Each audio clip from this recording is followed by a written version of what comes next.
This is Autoline Daily, the show dedicated to enthusiasts of the global automotive industry.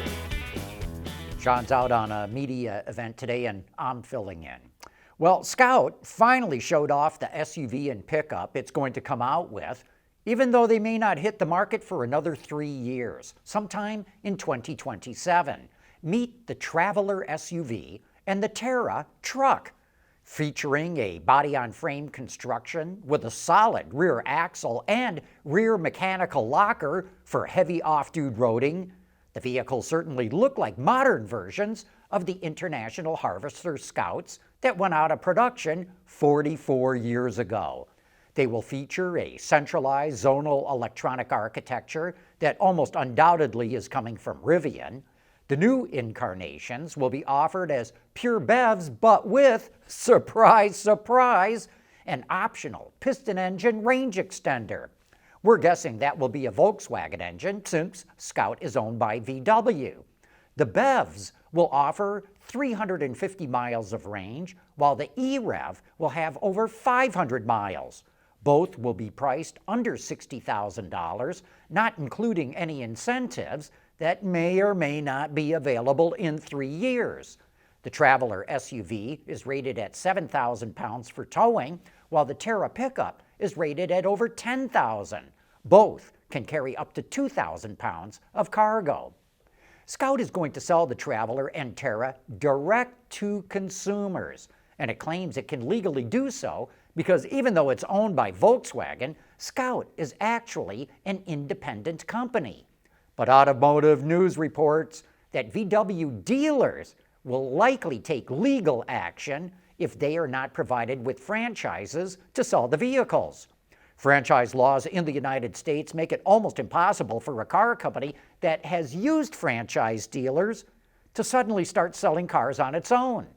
Companies that have never used dealers, such as Tesla, Rivian, and Lucid, are not compelled to use franchise dealers, but many states have made it difficult for them to sell cars directly to consumers anyway. So Scout's claim that it's independent of Volkswagen and can sell cars direct will almost certainly be tested in court by the NADA, the National Auto Dealers Association. And every other legacy automaker will be closely watching the results of where that ends up, just in case they want to start an independent company and start selling directly too. But here's another thing that we have to watch about Scout.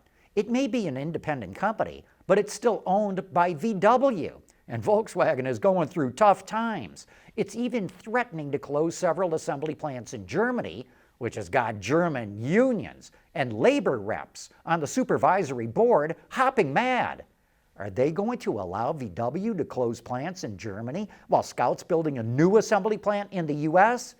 Not if they can stop it, because independent company or not, Scout is still funded fully by Volkswagen AG, and the supervisory board has a lot of clout when it comes to deciding where any investment goes. Several years ago, General Motors decided to skip over hybrids and go all in on BEVs, but the growth in BEV sales slowed dramatically while hybrid sales are soaring. So GM is rushing to come out with hybrids, and the latest PHEV from SAIC-GM in China might give us an idea of where it's going. They call their new system True Dragon. It's a series parallel hybrid, meaning it acts like an extended range EV in most cases, but its 1.5-liter IC engine can also connect to the front wheels, just like the Chevrolet Volt did years ago. This one uses a flat-wire electric motor that has a peak efficiency rating of 97.8%. Its peak torque density is 14.4 Newton meters per kilogram, and it has got a power density of 7.8 kilowatts per kilogram, which SAIC-GM says is 30% better than the industry average. It also features a double-sided, water-cooled IGBT module with a conversion efficiency of 98.7%. Like other EREV systems, the IC engine runs on a Miller cycle and uses a high compression ratio, though we don't have those specs yet or when this powertrain will be available for sale. In NASCAR news, Bobby Allison was declared the winner of the Myers Brother Memorial 250 stock car race that ran in North Carolina in 1971. You see, back then there was a stock car series called Grand American that competed against NASCAR and USAC, but NASCAR did allow the Grand American cars to run in some of its races, which is what Bobby Allison did, and he won the race in Winston-Salem, North Carolina in 1971.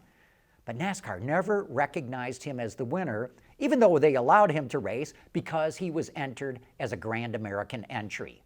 Well, half a century later, all of that was forgiven, and the 86-year-old Allison was given a plaque officially recognizing him as the winner. By the way, that added win moves him into fourth place in all-time NASCAR wins, behind Richard Petty, David Pearson, and Jeff Gordon. Performance that shines, even in the rain. That's what really matters. Bridgestone Potenza tires, improved grip in wet conditions. Boy, there's been a lot of action with lithium mining in the U.S. recently. Last week, GM announced it's investing another $625 million into a lithium mine in Nevada. Earlier this week, the U.S. Geological Survey announced it discovered a massive lithium deposit in Arkansas, and now the Interior Department gave final approval to open another lithium mine in Nevada. That mine is run by Ioneer at a place called Rhyolite Ridge. Construction kicks off next year and production starts in 2028 with enough lithium to supply 370,000 EVs annually. Ford and a joint venture between Toyota and Panasonic have agreed to buy the lithium from the mine. It took the company 6 years to get approval for the mine because conservationists are fighting to protect an endangered flower in the area. A group called the Center for Biological Survey plans to sue the government to stop the mine, but the Interior Department says it does not believe the mine will harm the flower, and it says Ioneer has taken steps to protect it. The European Union's new tariffs on imported Chinese EVs is supposed to go into effect next week, but the two sides are still trying to hammer out a deal to avoid them. Some alternatives could include the Chinese promising not to sell EVs below a certain price, or by committing to make investments in Europe. Europe boosted tariffs on imported EVs up to 35% earlier this year because an investigation found that government subsidies were giving the Chinese automakers an unfair advantage in the market. But don't hold your breath for anything to happen because the European Commission says there are still significant remaining gaps. Boy, Toyota owners sure love their vehicles. According to a new study from the website iSeeCars, Toyota dominates the list of owners keeping their vehicles for 15 years or more. Researchers analyzed 929,000 cars from the model years 1981 to 2009 that were sold in the U.S. between January and September of this year to find out which older vehicles are most likely to be kept by their original owner. And Toyota has got 8 of the top 13 models, including Lexus. In fact, the top 5 were all Toyota: the Highlander Hybrid, the Camry Hybrid, the non-hybrid Highlander, the Tacoma, and the Prius. And amongst brands that owners keep for 15 years or more, it's all the Asian automakers. Not surprisingly, Toyota's number 1, but it's followed by Honda, Lexus, Mazda, Hyundai, and Subaru. Automated emergency braking has been around for years, and now it's mandated on every new passenger vehicle sold in the U.S. But back in 2017 and 18, some of the earlier versions of AEB, as it's called, were not exactly very good, as the AAA found in a series of tests it did with older versions of the technology. Early versions of AEB didn't do too bad at 12 miles an hour, and they stopped in time at 15 miles an hour. But at 25 miles an hour, yikes! The test car plowed right through the car in front of it.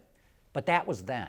Today's automated emergency braking easily handles emergency braking at 25 miles an hour, and it shows how AEB is improving.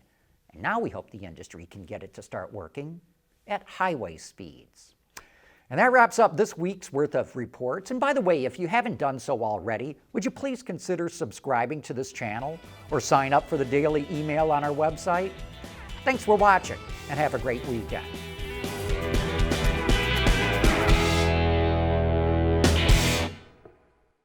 Autoline Daily is brought to you by Bridgestone, solutions for your journey.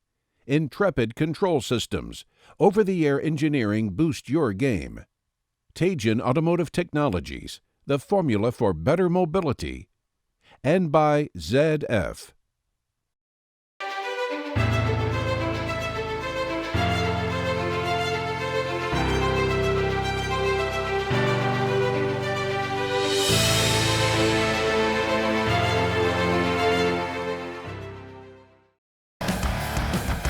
There's nothing wrong with heavy metal.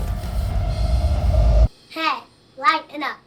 But with world-class composite material, Teijin Automotive Technologies makes vehicles lighter, safer, and more eco-friendly.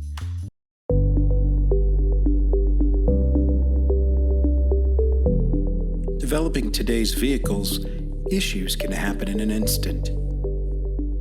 What good is knowing your problems without the data to solve them?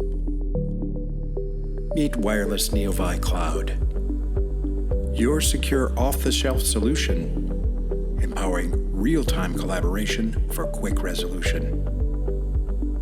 With Wireless Neovi Cloud, your team can prevent issues before they can escalate. Driver communication data and remote diagnostics to analyze and resolve your problems using OTA, allowing your executives oversight throughout the process. Wireless Neovi Cloud, your vehicle update solution in production and on the road.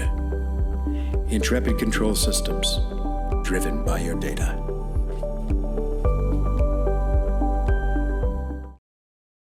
Wards is the industry leader for news, data, and analysis. That's why companies across the globe subscribe to our premium service, maybe even your own. Log in for subscriber access now. Check your company's intranet for details and rely on wardsauto.com to keep you informed.